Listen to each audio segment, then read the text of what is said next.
तो बच्चों इस पोएम में हम लोग सेंट्रल आइडिया लिखेंगे फोर्थ पोएम का, ए थिंग ऑफ ब्यूटी का। ओके, तो आप जब किसी भी पोएम का सेंट्रल आइडिया लिखिए तो इतना ज़रूर लिखिए कि this poem has been composed by, और जिसके द्वारा लिखा गया है वो आप लिखिए composed by a well known. Well known का मतलब होता है बच्चों प्रसिद्ध, famous, well known English poet. अब उस पोएट का आप नाम लिख दीजिए, इसलिए पोएट का नाम आपको जानना बहुत ज़रूरी है। English poet of romantic era. अब उस पोएट का नाम लिख दीजिए आप जॉन कीट्स। ओके, अगर आप किसी दूसरे पोएम का लिखें तो उस पोएम का नाम आप लिख दें और उस पोएट का नाम लिख दें। ओके, अब इसके बाद आप अपना लिखना शुरू करिए। ठीक, क्या लिखेंगे? इन this poem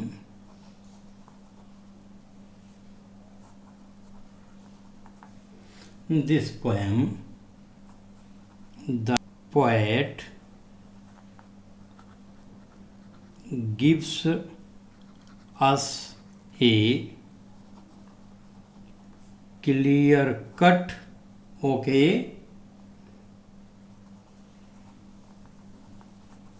clear cut message that a thing of beauty is, okay, क्या है? Joy for ईवर। ओके, इतना आप लिखेंगे और कामा फुल स्टॉप का ध्यान रखें। इट नेवर पासेस का मतलब ये कभी ख़त्म नहीं होती है। Into nothingness. नथिंगनेस का मतलब होता है बच्चों यानी कभी बेकार नहीं जाती, कभी गायब नहीं होती। यहाँ आप पासेज इनटू नथिंगनेस का मतलब डिसअपियर नहीं होती है, बट कीप्स ऑन इंक्रीजिंग यानी बढ़ती जाती है। Okay, our earth. Okay, comma full stop का ध्यान इसी हिसाब रखेंगे। इज एबंडेंटली, एबंडेंटली का मतलब होता है बच्चों प्रचुर मात्रा में, बहुत ज़्यादा, पर्याप्त मात्रा में। सप्लाइड विथ इननमरेबल, इननमरेबल माने बच्चों होता है असंख्य। Okay, innumerable natural objects. Okay, full of beauty. Okay, कुछ एग्जाम्पल्स आप लिख दें। एज द सन, ये नेचुरल है, इसको पोएट ने ब्यूटीफुल माना है। द मून जानते हैं ब्यूटी का सिंबल है। Okay, big and small trees. Okay, lovely माने सुंदर। आपके पोएम में ये शब्द आया है डैफोडिल्स। डैफोडिल्स ये आपके लिली समूह का, ये आपका एक फूल है जिसको हिंदी में कुमुदनी कहते हैं। ओके, डैफोडिल्स, कामा लगाइए। क्लियर स्ट्रीम्स,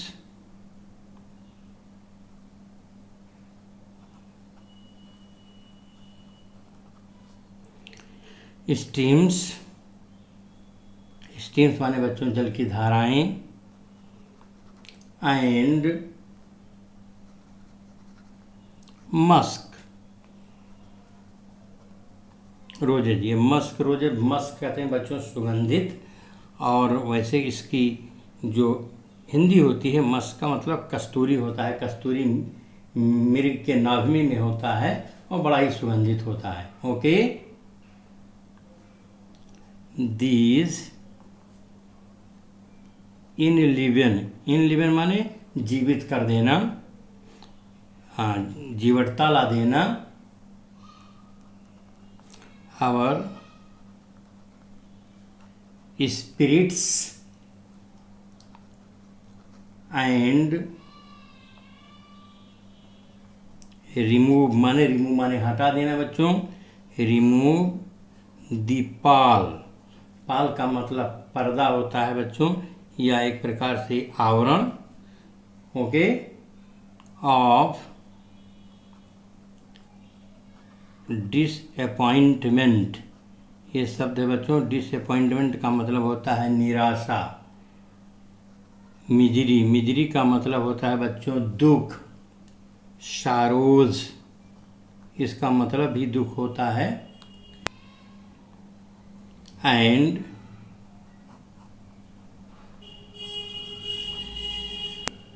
सफरिंग्स, यहाँ तक आप लिखेंगे,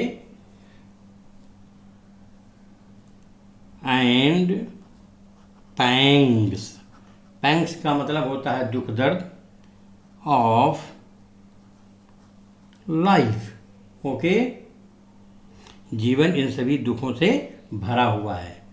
द नेचर, लेकिन प्रकृति में या गॉड गिफ्टेड चीज़ें जो हैं, द नेचर, नेचर माने बच्चों प्रकृति, पोवर्स लिख सकते हैं या सप्लाइज कर सकते हैं बच्चों, नेक्टर माने अमृत,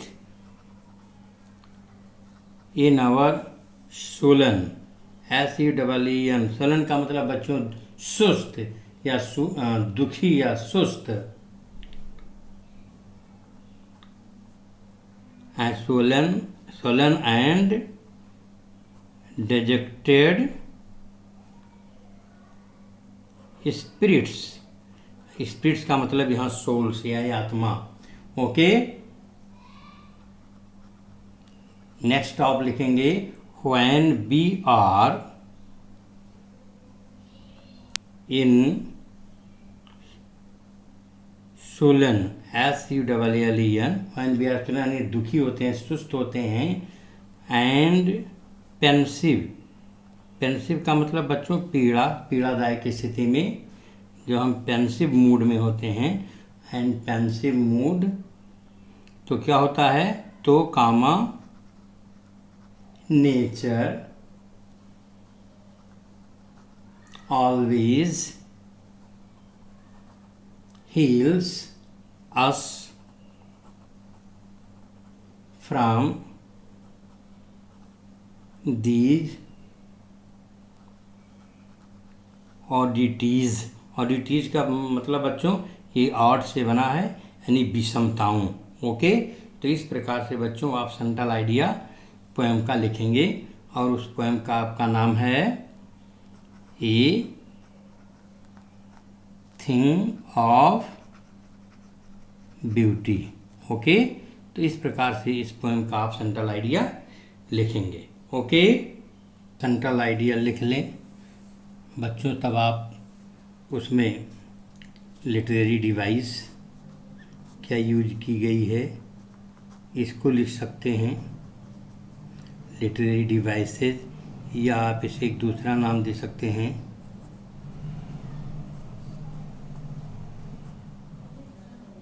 पोएटिक चार्म्स, क्या क्या यूज किया गया है। तो बच्चों आप पाएंगे कि इस जब पोएम को आप पढ़ेंगे तो पाएंगे कि इसमें फिगर ऑफ स्पीच यूज की गई है, ओके। तो फिगर्स ऑफ स्पीच अगर एक आध आपको एग्जाम्पल उसमें याद है, आप पोएम पढ़े हैं तो उसमें आप लिख सकते हैं। तो इसमें आप लिखेंगे, क्या लिखेंगे, फर्स्ट आप लिखेंगे the poem is figurative. Figurative माने बच्चों अलंकारिक है, ठीक। Okay, as the poet has used alliteration. Alliteration कहते हैं बच्चों अनुप्रास अलंकार को। Alliteration and metaphor in this poem. Okay, अगर आपको एग्जाम्पल मालूम है तो आप उसे लिख देंगे। ओके बच्चों, जैसे आप एलिट्रेशन का जो एग्जाम्पल आपको ये का आप जानते हो तो इसका उसमें उदाहरण दे सकते हैं। जैसे आया है उसमें आपके पोएम में आया है ये flowery band, okay, to bind us to the earth. आपको मालूम है तो इसे लिख दीजिए। और ये बच्चों इसमें फिगर ऑफ स्पीच है एलिट्रेशन। एलिट्रेशन का मतलब अनुप्रास अलंकार है। इसी तरह से अगर आपको मेटाफर का कोई एग्जाम्पल उस पोएम में याद है तो आप लिख सकते हैं बच्चों। मेटाफर होता है बच्चों इम्प्लाइड सिमिली, या ये अपना मीनिंग किसी दूसरे को ट्रांसफ़र कर देता है। ओके, यूज्ड किया जाता है किसी के स्थान पर। जैसे आपके पोएम में आया है बावर। बावर माने कुंज या सघन छायादार क्षेत्र, जगह। ओके, तो ये स्टैंड्स फॉर काम एंड प्लीजेंट सैड। यहाँ पर बच्चों इसमें ये मेटाफर का प्रयोग किया गया है। Okay, metaphor figure of speech है। और इसके अलावा अगर आपको और कोई एग्जाम्पल मालूम है तो लिख दीजिए। इसमें बच्चों पाल शब्द आया है। पाल का मतलब होता है क्लॉक ऑफ क्लॉथ, यानी लबादा जिसको कहते हैं। ओके, या ये जो पाल शब्द आया है ये स्टैंड करता है बच्चों किसके लिए, एक क्लॉथ ऑफ कवरिंग। ओके, इस तरह से आप इसमें पोएटिक चार्म्स लिख सकते हैं। और अगर आपको कोई पोएटिक चार्म्स आता है तो आप इसमें और लिख सकते हैं। ओके, इसमें पोएट ने इमेजरी का यूज किया है। इमेजरी क्या होता है बच्चों? Imagery means using imaginative language to represent objects, actions and ideas in such a way that it appeals to our physical sense. It appeals to our one or more senses like sight, hearing, touch, taste and smell। Okay बच्चों, आगे इसमें हम लिखते हैं जैसे ये flowery band यानी फूलों का बंधन, ये आपके फट से इमेज आ जाता है, आपके माइंड में आ जाता है। ओके, इसी तरह से और उसमें इमेजरी आया है बच्चों कि जैसे मान लो sprinkling SPRINKLING sprinkling of fair musk rose blooms। जब यानी जो मस्क रोज यानी सुगंधित पुष्प जैसे मानो इधर उधर छीटा गया हो और वह वहाँ जंगल के बीच में खिला हुआ है। तो जब इन लाइनों को आप पढ़ते हैं तो आपके दिमाग में एक इमेज का मतलब बच्चों एक चित्र, जिसको हम काल्पनिक चित्र कहते हैं, वह आपके दिमाग में आ जाता है। ओके, तो इस प्रकार से बच्चों आप पोएम का सेंट्रल आइडिया लिखेंगे और आपको अच्छा अंक मिलेगा। ओके, आई होप आपको इस समझ में आ गया होगा। Thank you for watching.